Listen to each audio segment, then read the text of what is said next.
What's up? What's up? What's up? It's your boy Domuto. Oh, I don't even know why I got this headset on. Domuto. We back with another video today. We are watching Ultra Vegito. Okay, and we're watching by CallMeARJ. Ultra Vegito finally dies in Universe 6. What? Damn, he dies in Universe 6. Okay. Okay.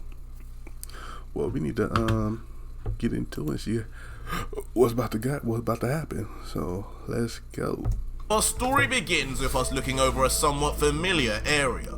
Bluish green grass and pink skies, the landscape bears a striking resemblance to the home planet of Beerus. But as the scene moves across, two even more familiar females can be seen.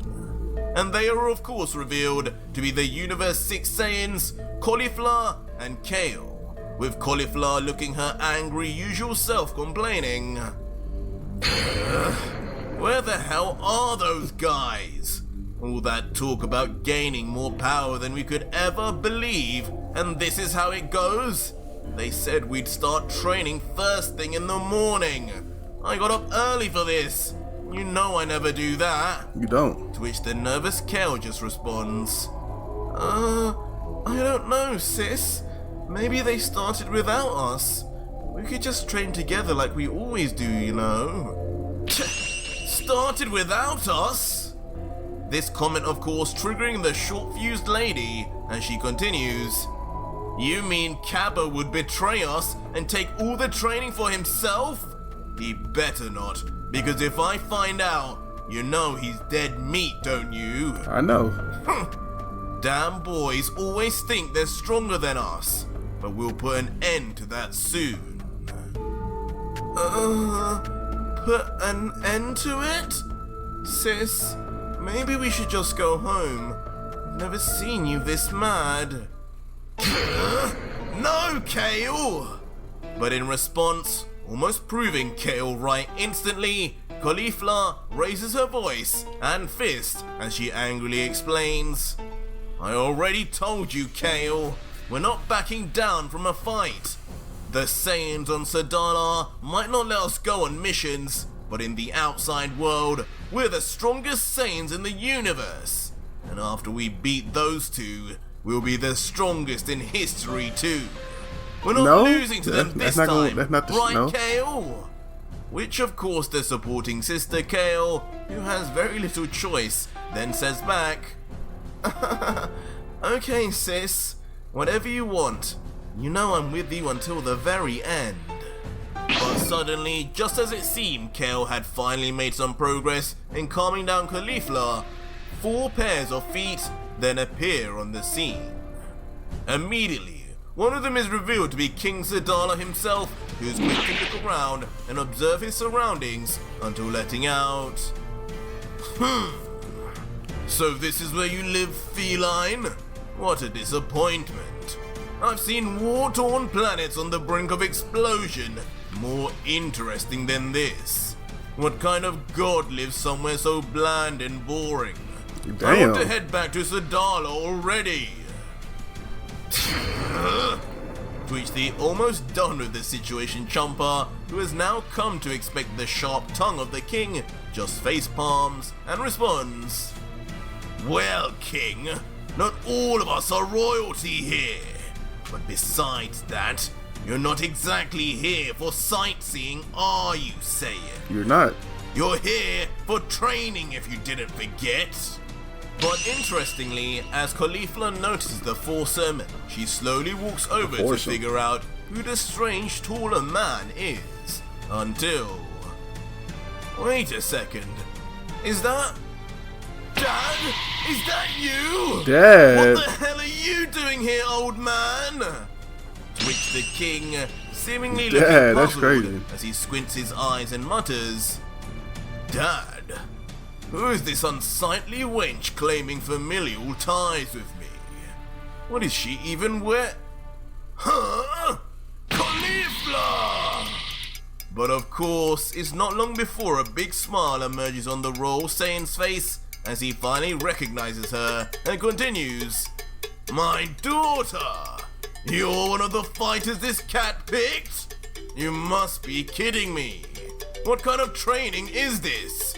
You can't fight to save your life if I remember correctly. Oh shit, you better show him up.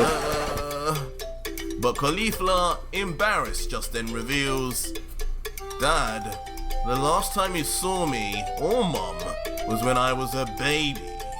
So yeah, I might have got a little stronger in the meantime, you old bag of bones. To which the king nonchalantly just says, oh yeah, well I guess you do have my blood running through your veins, so you can't be that weak. While Kaba is just awkwardly remaining quiet in the background. But an anger seems to resurface on Caulifla's face when she thinks, there's no question about how strong I am. But you, what do you bring to the table, father?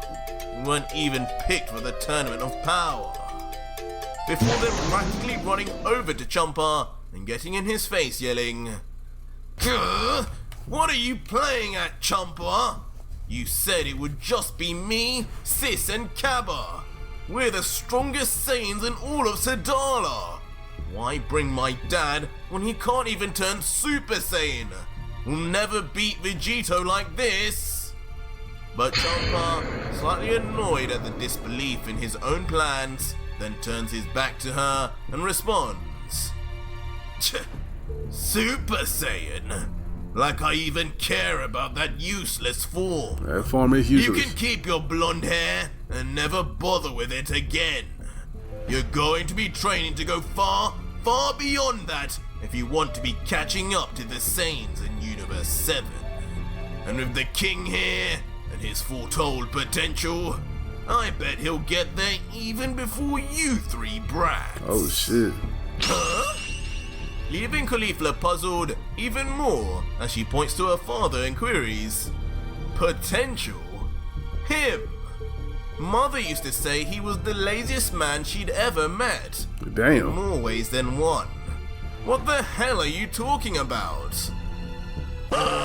She said that? She did. Leaving the king to comedically whisper in the background as his own daughter thrashes him. But despite this, Champa with a smile just confidently places his hands on his hips, looking to the sky and thinking internally, I can't reveal anything about the ritual to these fools. But little does this Saiyan know, the Oracle Fish already told me long ago that King Sadala's true power, once unlocked, would be the one that shocked the multiverse. He is the true next god of destruction to precede me. But it was just too hard to ever get this lazy bum to do anything. Even destroying his home planet wouldn't faze him in the slightest. But maybe, just maybe, this battle of the God Killer will be just what will ignite his fires. Before then, with a sinister look on his face, Champa says out loud finally, listen, I'm the god here, not you, brat. You listen to me. And the king is in whether you like it or not. Okay. Now if you want to miss out on becoming more powerful than your wildest dreams, and miss out on beating that Son Goku you're so obsessed with, then go home, where the rest of us are going to begin training. Fine. Leaving Caulifla with a bratty look as she folds her arms and looks to the side, noticeably disappointed.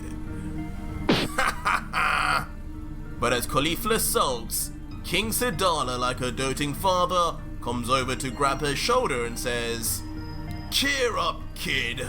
You'll enjoy this more than you know. I know I will. Think of it as making up for all the time I missed out on you growing up. Oh shit. Which is still angered, but biting her tongue, Caulifla remains silent, staring back at her so-called father. As the king finally then says,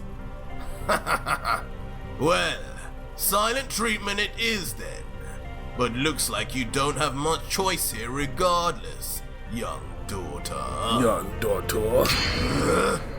He's touching sis. Calm down. Who is he?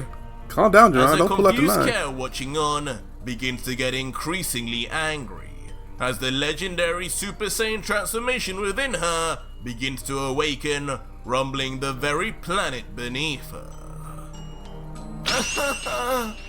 But trying to calm the situation and cut through the tension with a big but awkward smile, Cabba then interjects.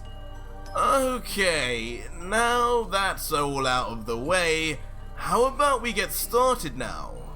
All this drama can't be good for our teamwork, can it? Twitch Chomper then smirks and says welcomingly, looking to Vados, excellent idea, Saiyan. Let us begin. Vados, summon the Pyramid of Power. Not the Pyramid of Power. Twitch's angel attendant, of course, obliges. As you wish, my lord. Before then summoning her angel staff within her hand, and then tapping the ground itself as if waking it up. And just like that, on the surface of Chomper's planet, the Pyramid of Power we have all come to know by now is summoned right before the Universe 6 warriors. Huh? As the king who has never before seen anything like this questions, you expect all of us to train in this small hut? Huh. My bedroom is larger than this, Garfield. Boy. But without even a further response from Chomper, the doors to the pyramid finally close as the warriors begin their training to defeat They about to train Vegito. hard. But speaking of the fused Saiyan, the scene then shifts back to the present, and Vegito, having now grabbed some new clothes and eaten, then finds himself in a mysterious new city in Universe 6, as he comments, I've been running about between universes non-stop for a while now. I won't be able to beat anyone, let alone the Grand Priest, if I don't get some sleep soon. But where? But soon enough, a figure comes into the sight of Vegito. That is. I've been waiting all month for this. It's finally payday. I can't wait to buy my wife that ring she's always wanted. Okay. She's going to be over the moon. A young man with blonde hair and a beaming smile can be seen, with bags of money literally dripping from his waist. But this doesn't go unnoticed by Vegito, who instantly begins thinking on how this unsuspecting stranger could be useful, as he thinks, seems like someone is doing well for themselves. If I'm going to find a place to stay, I'm probably going to need to cough up some bread. I can't have the same situation I had in Cedra's universe. The minute any commotion is stirred up, I could be found out. I better go about this in a different way this time. Of course, referring to the time Vegito stole food within the universe of Cedra and immediately caught the attention of the trio The Danger. Right. And just like that, instantly perhaps in a state of overkill, Vegito Very enters overkill. his MUI form. You don't need His this. hair You already fast glowing enough. white and his eyes now grey, as his body already begins to move. Yoink! And just like that, in a literal flash, Ultra Vegito moves in and snatches the bags of money off the young man. So fast, the young man hasn't even had time to blink or let out another breath. And in the same nanosecond, Vegito himself returns to where he was previously, standing across from his unknowing robbery victim until... What? My money! No, Laura's going to kill me! As in a look of pure horror that's not too off the looks Vegito's previous victims had, the young man finally realizes there won't be a wedding happening anytime soon. Sorry, kid, but right now, I need this a whole lot more than you do. Besides, you're a little too young to get tied down like that. That's why I never married Bulma. Boy, you old as fuck. Why does this always happen to me? Maybe Mom was right. I shouldn't be shouting about my money in public. You should not. Eventually though, after some time of walking around, Vegito reaches the foot of a large hotel-like building. Hello? Anyone in?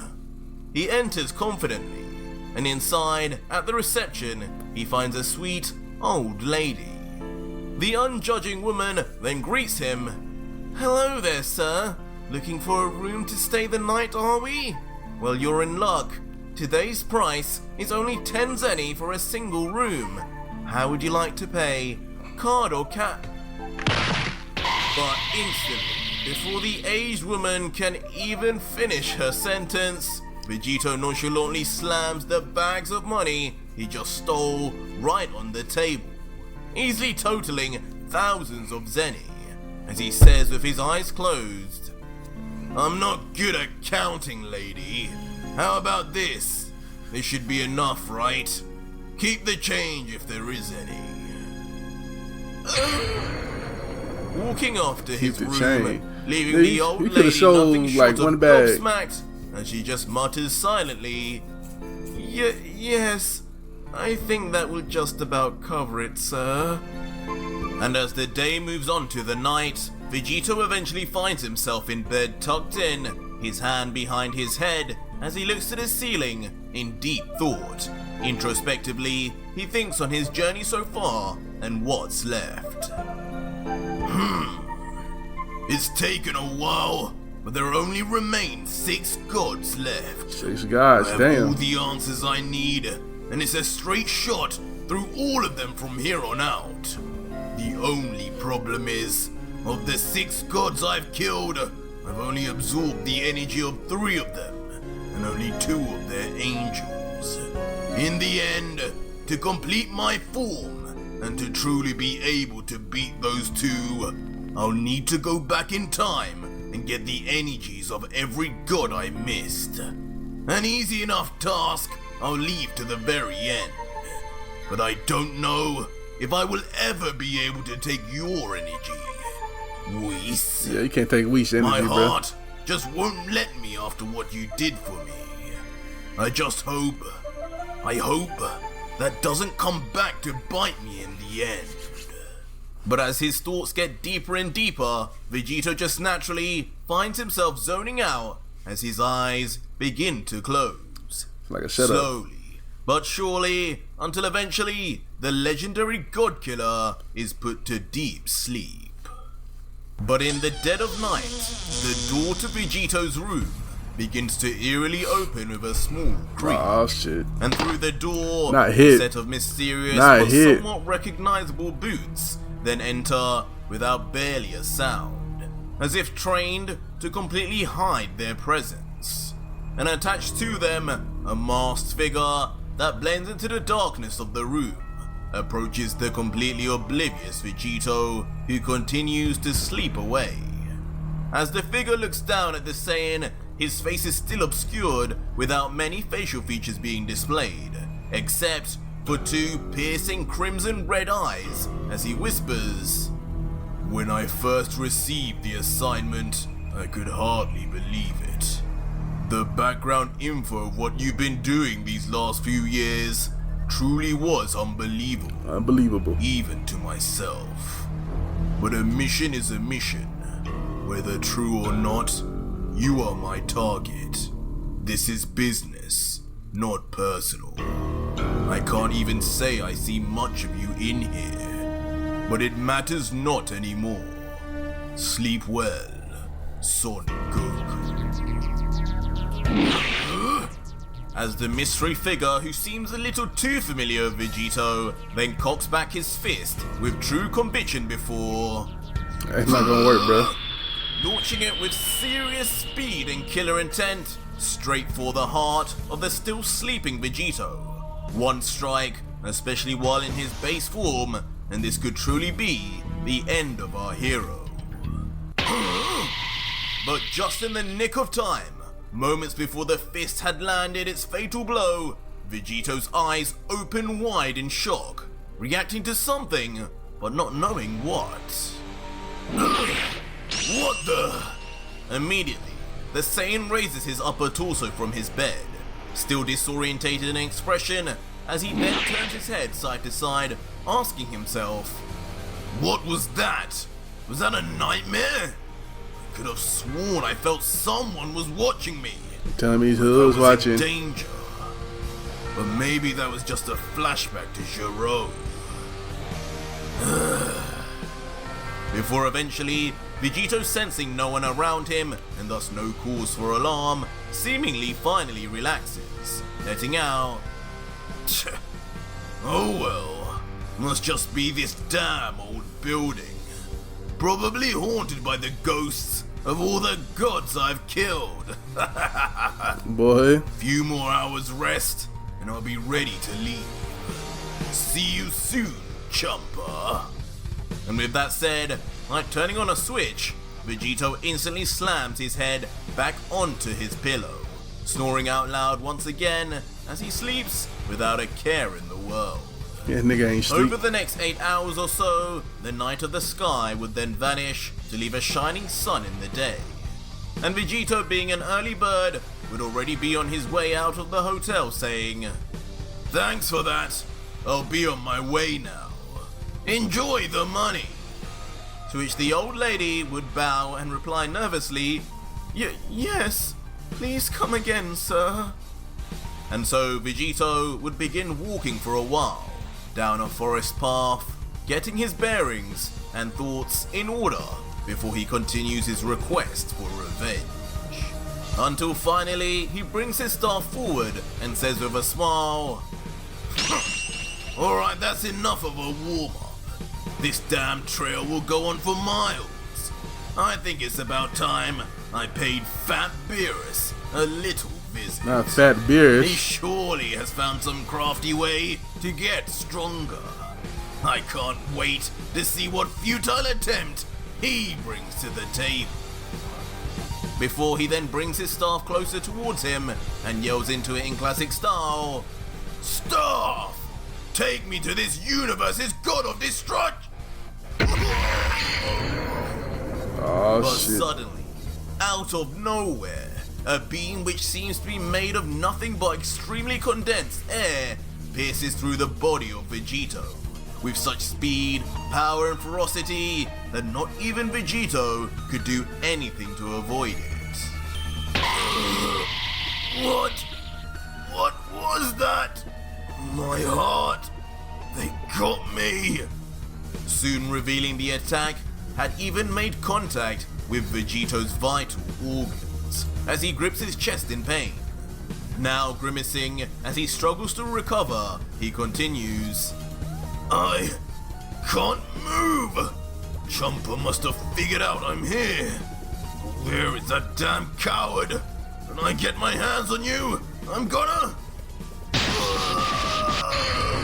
You getting cooked, But Vegito. before Vegito could finish his threats, he is silenced instantly as multiple streams of air, identical to the last, then pierce his body in all directions indiscriminately. Again, from far off, with no sign of any shooter. You cowards. These last shots, though, appear to be the final straws needed to break the camel's back, as Vegito remains almost dead in the face as his lifeless body then slams its knees onto the ground, not saying a word, before falling face first onto the ground before him, his staff beside him, no longer with an owner. In the distance, though, the slayer of Vegito is finally then revealed. Come on, to be Vegito. the same mysterious cloaked man that had visited the previous day in the dead of night. His red eyes still unflinching, but now in a fighting stance that may be familiar to some of us fans. Big hit, not the little one. But once the figure tosses away his cloak, he is revealed to be none other than the legendary assassin, Hit himself. Looking like he has not aged a day in all these years, but with still the same cold and professional look of a hitman that he is so famously known for. staring straight over at his now deceased victim, it can only say, "You were lucky to have been blessed with another day. For whatever reason, your instincts could sense I was in your room. But this time, I made sure you would have no way of seeing this coming. Just like last time, Son Goku." With that said, it would then begin walking solemnly towards the body of Vegito. Don't do that. Eventually reaching the foot of his head before stopping and looking down now like a god of himself. It can only remain silent, making it unclear still whether he even regrets or feels a thing about killing someone who was once considered a friend. But as he looks down, only business is on his mind, as he thinks, there's no way anyone could have survived that. No mortal at least. But before I can confirm assassination to the client, I better make sure the job is done. You can never be sure with the likes of Son Goku after all. Before then crouching down under the sun and placing his 2 fingers on the neck of the face-forward Saiyan. For a moment, there is a brief respite of silence as Hit waits to feel even the slightest pulse. Until finally Hit reveals, "Mission accomplished. Okay. Target eliminated." And without a word more to be said, or even a sign of care, the strictly professional Hit stands, places his hands in his pockets, and then begins walking away, already thinking of just his next assignment as he says, "Now where is target number 2? Another time ring abuser no less. These Saiyans just can't behave themselves." But as Hit walks away, mysteriously on the right hand of Vegito, one of the 4 remaining time rings begins to let off particulate matter, as if weakening by the minutes. Suddenly though, as we observe that, something more shocking appears to alarm Hit as his eyes burst open, and for one of the very first times, he loses his cool completely until... "Another time ring user, you say? Tell me more, Hit." As shockingly, Ultra Vegito is revealed to have just been revived once again through sacrifice of his time rings, leaving the stunned Hit to just mutter in disbelief, "Son Goku." Yeah, but that was it for today's video, guys. Now this was a good chapter right here, man. That boy Hit pulled up, Champa and them about to start training. Ultra Vegeta was he was chilling this one. He was pretty mild on this one, you know. So he had still the nigga in the money though. That was fucked up. But anyway, but shout out to CallMeARJ, and make sure y'all like, comment, subscribe. Check out the last chapter right here. Check out another story or something right here, and I'll catch y'all next time. Peace.